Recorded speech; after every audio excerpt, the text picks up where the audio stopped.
According to UNESCO, only 35% of students in STEM-related fields are women. Our next panel endeavors to change that, and these are the inspiring women doing so. Claudette McGowan, CEO of Protexia. Chen Jiping Summer, Vice President and Head of Branding and PR Strategies, ETE. Dr. Linda Qasim, Digital and Public Policy Consultant and International Trade Lawyer. Yulia Ivan, founder of Beyond Business, and our moderator for the session, Shroug Ganawa, Senior Analyst of Africa, GSMA. Let's give the ladies a big round of applause as they make their way to the stage. Good evening, everyone, and thank you for making it this far. And thank you, Telecom Review, for putting this platform, bringing the ecosystem together. And thank you all for joining us today. Just setting the context, globally, women represent around 43% of the workforce. And when we look at ICT as a sector, we do acknowledge that women have seat at the table now more than ever. However, we represent less than 25% of the workforce for ICT. And moreover, when it comes to leadership, the numbers even shrink further. So less than 1 in 5 leadership roles in many tech organizations is actually held by women. So today, we will look at how far we've come, what's improving, what still need real action, and I'm honored to guide this conversation with the remarkable panelists I am joined with. With that, welcome everyone to the Women in ICT panel. So I'll give you the chance to introduce yourself, and we can start with you, Claudette. Thank you. First of all, thanks so much for having us here today. It's an honor. My name is Claudette McGowan. I'm the CEO of Protexia. We're a cybersecurity company that focuses on the human side of risk. We built an AI platform that scans the surface, deep, and dark web and can give people a view of where their face is online, where their passwords are online, and we find and we fix. Been in the innovation economy for 2 decades. I spent about 20 years in banking in Canada as a CIO and as a global head of cybersecurity. Great. I'm Summer from our ZT Corporation. Actually, ZT is a kind of communication supplier for over 160 countries for our service and production solutions. And I'm responsible for the branding and the PR relationship for the global level. And it's my great pleasure here, and especially for this special topic. It's great event for Telecom Review to hold this kind of activity. It's very essential. I think it's a great power for this society. Linda? Thank you, Shroug. First of all, allow me to thank the organizers for this event. And it's special for me because it's the second time that I participate in this panel. I participated in 2022 with distinguished panelists similar to this time. And special thanks goes to Tony for keeping this legacy on women in ICT. You are bringing this topic every time, and you are not only keeping such as a symbolic topic, it's transformational. Because women's empowerment is not about the quantity, it's about the quality, and it's about sharing opportunities and sharing responsibilities. We share the same planet, we share the same economy, the families, and the workspace. So progress is not competition, but between genders, it's complementary. My name is Linda Qasim. I'm a lawyer, a consultant, and a mother. Basically, the main focus of my work is to support governments in shaping policies and drafting laws, regulations, strategies when it comes to digital economy, digital regulations, space regulations, as well as international trade. I worked in these fields for the past 20 plus years. The main flagship of my career was in being Lebanon's chief negotiator and national coordinator on Lebanon's accession to the WTO, including the responsibility for designing the policies related to the services sector, including telecommunication, as well as drafting laws and policies and regulations in the region, in Saudi for CST, for Sadaya, for CST also in Qatar, and Lebanon laws like electronic transactions. And another flagship that I would like to highlight today is the book on the legal value of electronic communications in international contracts, which analyzes an agreement to the UN, and it happens to be the 20th anniversary of this agreement today. Over to you. Thank you. First of all, I would like to thank Tony for the invitation and for the entire team of Telecom who organized this amazing summit. Thank you for all the people that actually remain in the room to hear us. So my name is Julia Ivan.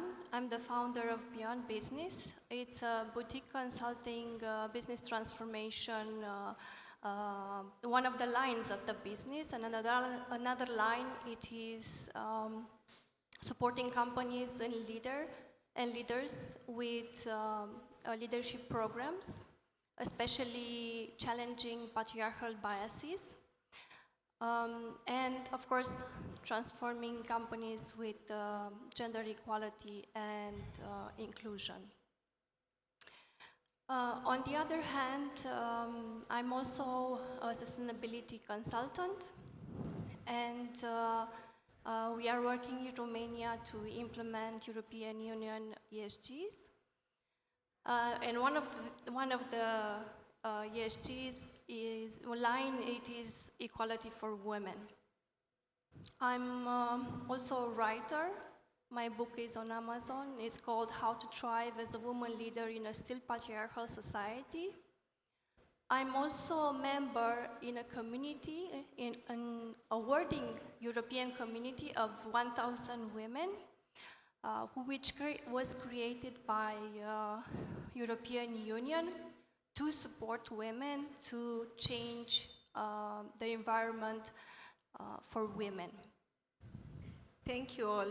I'm very humbled by all the profiles that I'm accompanied with today, and looking very excited to the next 20 minutes that we have. So let's dive right into it, and let's start with the reality check.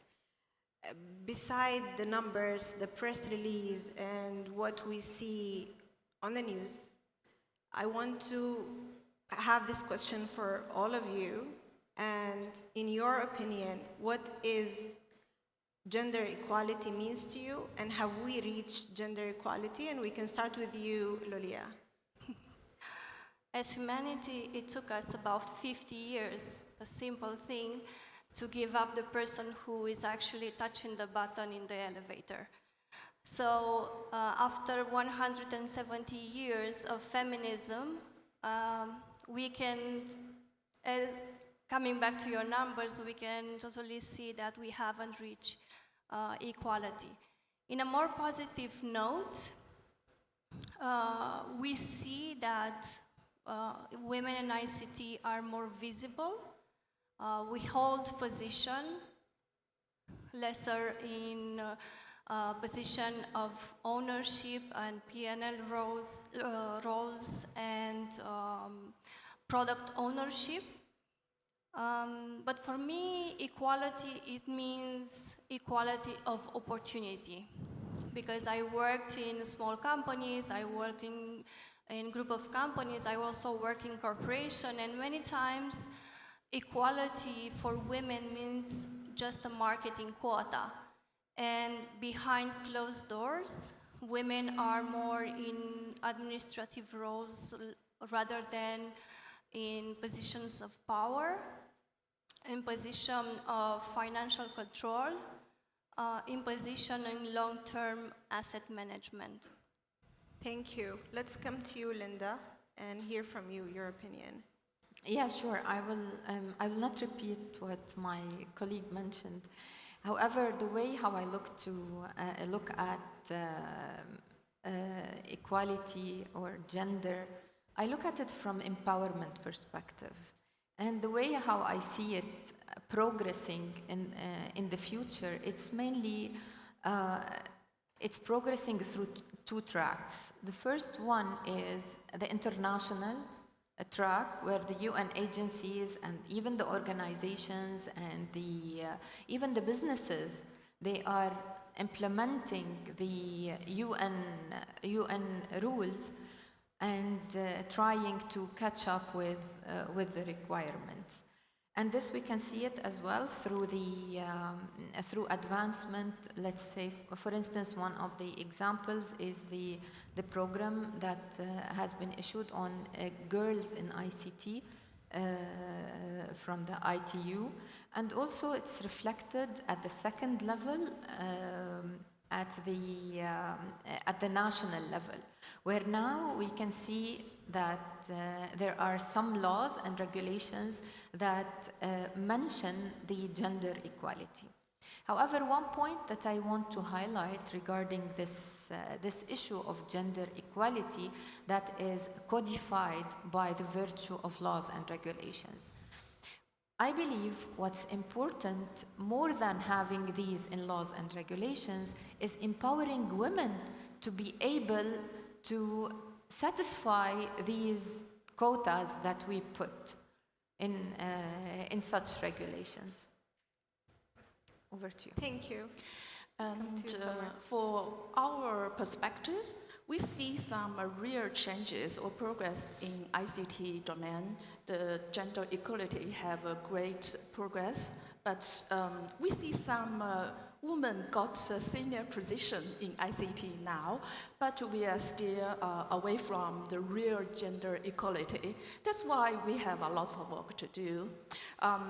For example, for ZT, we put in the gender equality as one of our strategy. So it's a sustainable strategy. So we have already achieved our 20% for senior position. So that's we strengthen the presence for the women's presence and give the pipeline, expanding the technical, the gender for the management. So all these efforts have been a contribution to recognize as a world's best employer for women for ZT honored. So that's an example happened in ICT domain. But I think ICT is a kind of a solid foundation for all industries. We give this kind of capability for the other domains women. We reshape the work. We reshape this kind of a skill for the work. Because gender equality is not just a society issue. It's a kind of economy and a development skill. So we are under ITU project. We call it Partner to Connect.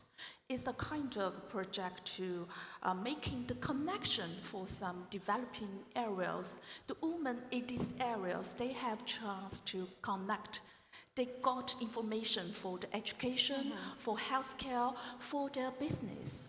It's a kind of chance, it's a kind of ability for them. So for women, we not just participate for ICT, we're shaping the future of ICT. Thank you, that's a very refreshing perspective. Let's come to you, Claudette, and hear from you. Yeah, so many great points already. I think the things that I would highlight, in addition to opportunity and participation, there's the participation and there's the leadership and the prosperity. And so prosperity is a really important part of this equality that we all seek. And proof points are things like pay equity. Proof points are things like processes and policies. And when you have these policies, are they put into practice? Because there's a bunch of wonderful things that are written in books and on walls, but then when you ask the people in an organization, do you see it? Do you feel it? Can you touch it? that's really where the proof points are. So I look at things like pay equity, I look at things like policy, and I look at opportunities. And if those things are truly equal and you have equity, then we're getting one step there. That's my view. Yeah, that's a great view. Yeah. So now let's talk about challenges, the challenges behind this and the challenges that hinder the acceleration of women in ICT. Where do you see the biggest challenges and barriers slowing women access to ICT leadership? Is it roles? Is it hiring? Is it retention? Is it the pay? I want to know from your perspective and your experience. And we can start with you, Claudette. Yeah, I think, there's this golden rule of power. He or she who has the gold makes the rules. So I think we have to look at things like capital. As an entrepreneur, access to capital is a big barrier, or it could be something that's really emboldened as well too. So when I think about some of the barriers, absolutely access to capital is one of them. Access to the network. When I was 18 years old, I was in a room and a senior leader was in the room and he said, if you don't network, you might not work. And so who is in your network? How are you using that to your advantage? And are some of the opportunities that our counterparts get, are they the opportunities that we get as well too? So I think that access to network and access to capital can be things that either prevent us or enable us to succeed. Yeah, thank you for that. Summer. I think the first thing is we need to break the self-limitation. So that's quite important for us inside. And for outside, we think the woman's demand must be seen. And the woman's voice must be heard. So that's quite important. We set up this kind of a platform or stage. So women's voice or successful, all the chance, give their words and to show their values to the whole people, the society. That's quite important. So that's why I think to Tony to give this kind of chance. I have joined a lot of speakers or summit conference to making this kind of voice to all of the society. Yeah, definitely. Linda. The way how I look at it from three points. Basically, the first one is related to education, educating and awareness for women. In 2022, when I talked about this topic, I was talking about connectivity, connecting women. However, now what we're talking about is women, mostly they are connected. However, we need to educate them about how to use the internet, how to benefit from the internet, and how to be included within the community with the use of the internet. And this takes me to the second point, which is related to the funding. If you want to empower the women, there should be access to finance. And the third and most important challenge that we suffer from it is the data. So basically, we're talking about AI, and most of the day, the panels, they had the AI as a flagship. However, when we talk about AI, in order for the AI to give us like the right support, the data that feeds into the AI systems should be accurate. Collecting the data from the community and having this gender factor included in the data collection is very important in order to flourish. Yeah. Thank you.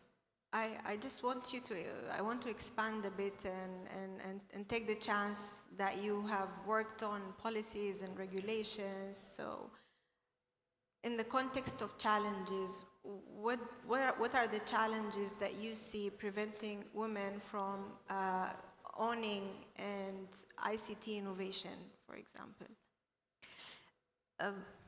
Thank you for the question. If we go back to the innovation index, we see that the representation of the registration of patents when it comes to women, basically it's so minimal. It's like a percentage that is a little bit above like 10% or 15% of the whole innovations. I believe this goes back to the awareness point, to the educating women that when it comes, they do create. They have creativity, they use it in their products and so on. However, they don't know that this will represent a patent that could be protected by the government and protected in the market. So this is one thing that takes us back to the awareness and education on their rights. Yeah, thank you. Lolia, let's see the challenges from your point of view. So we are hired more, we are mentored more, right? But when it comes to position of high leadership, what I see in my mentoring programs is that women come to me and say, well, I have been mentored, I have been doing the work, I have the performance, everything, but when it comes to being promoted, something happens. So what's wrong with me? But we find out that it's nothing wrong with women, but it's more related to outdated structures and biases. And also supporting what Dr. Linda said about education, in many households in Europe, the education for boys is prioritized, and then comes the ladies, because in many societies, the man is still seen as the head of the family and the provider financially and so on. So parents say, well, you're a girl, you will find a man to support you, right? And I think for women, there are other challenges that many companies don't take in consideration, and what happens with violent acts, right?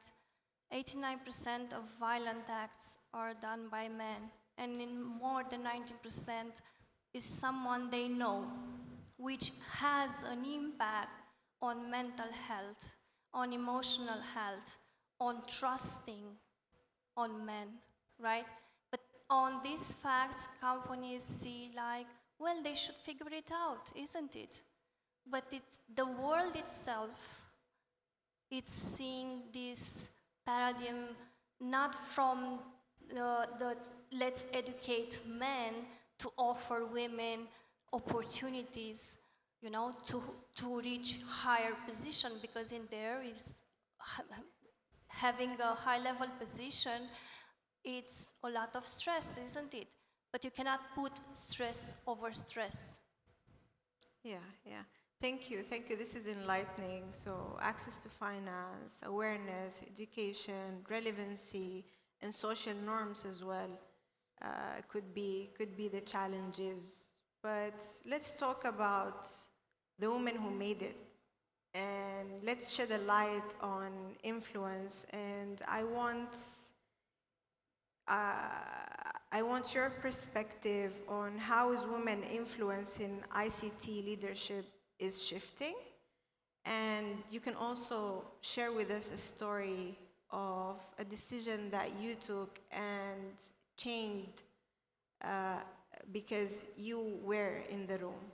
And let's start with you, Claudette. I think sponsorship is very key.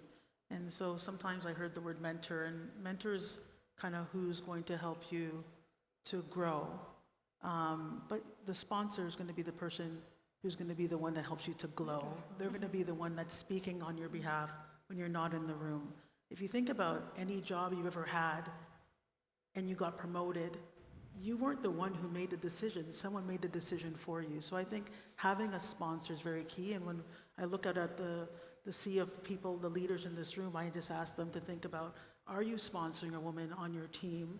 Is there somebody that you're looking at and you're helping them to grow and to glow? That's really important. When I think about my career, I was very young, and someone saw potential in me. And I don't even know that at that point I saw that potential in myself. And I remember him saying to me, "You're very competent." And I was like, "Competent?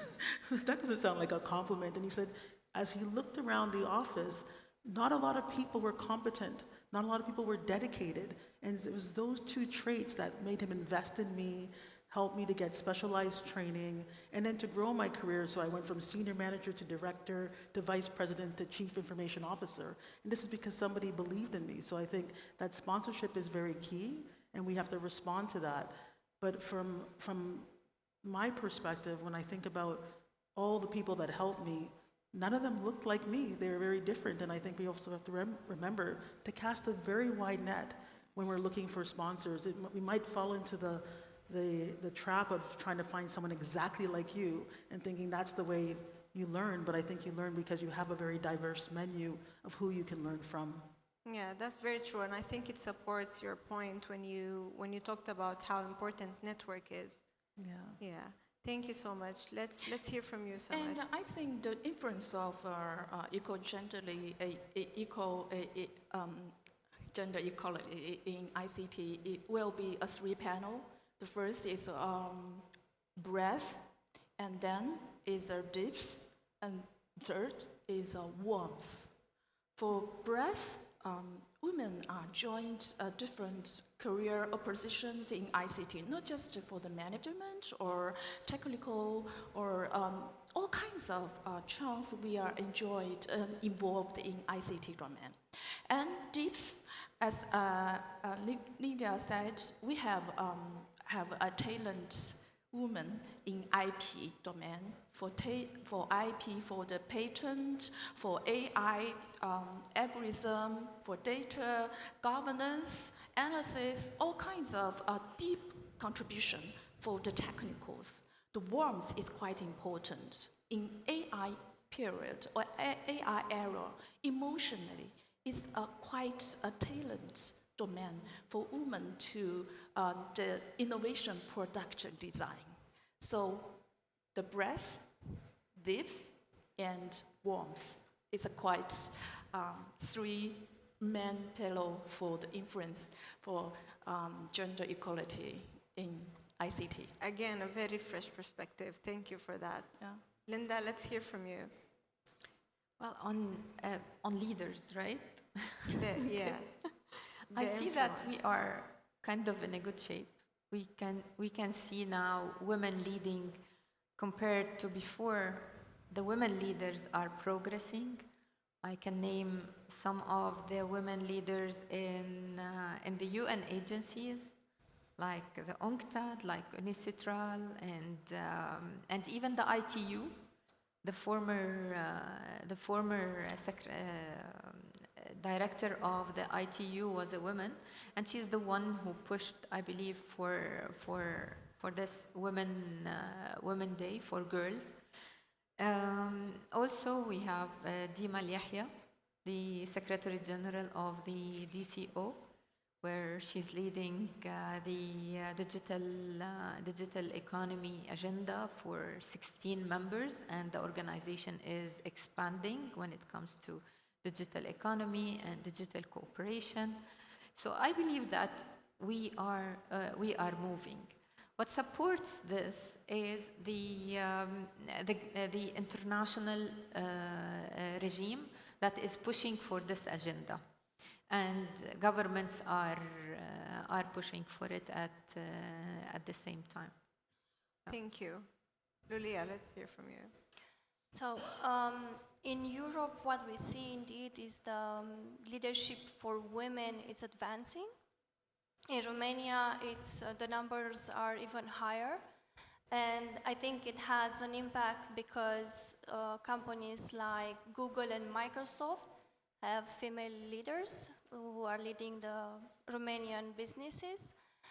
But also, I think that women invest heavily in self-development, in emotional intelligence, on people-centered leadership, and this is something that helps them to move forward, right? And there are many women who are starting to speak up and be leaders and inspiring leaders for other women, right? And to give you an example, I had a project in Deutsche Bank in 2022 as a VP of transformation, And mainly my job was to challenge boardrooms and executive level. And we had steering committees and discussion and so on. And for me, it was quite natural to challenge, outdated financial decisions and so on. But in the same room, virtual room, there were also there women who were also VPs, senior VPs like me, and they came to me and say, how can you speak so easily and challenge them like that, How can you challenge authority? And I noticed that after we had a discussion about this, that in a couple of weeks they started to speak up too and, to speak their minds and have a voice. So I think it's really important for the women who made it, as you said, to speak up and be seen so other women can follow the example. Indeed, indeed. Thank you all. So now we've discussed reality, we've discussed influence, we've discussed barrier and ownership. So this is our last round. So let's leave the audience with a set of actions and food for thoughts. So my question would be, if you could challenge this industry and this room to take one concrete action in the next year, next 2-3 years, to advance equality in the ICT sector, what would it be? Let's start with you, since you're the challenging queen. Well, first of all, I would say to start giving performance bonuses by results. That's one thing. Then hire women also for potential, not for actual skills, because looking on how we are hired by gender, men are hired by potential, but women are hired for the current skills.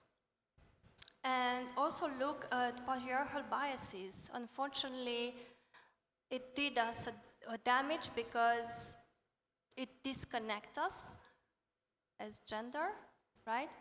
It's not only social structure that we need to challenge, but also internal biases that are coming from patriarchy. Yeah, thank you. Linda? Besides what you mentioned, what I would say that the key takeaway that I would leave this audience and this panel is that governments start to really look into the statistics in a serious way, where we can in the future have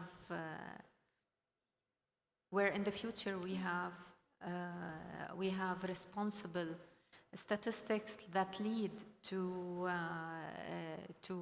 great numbers to inform the decision making on when it comes to women empowerment. Thank you. Samar?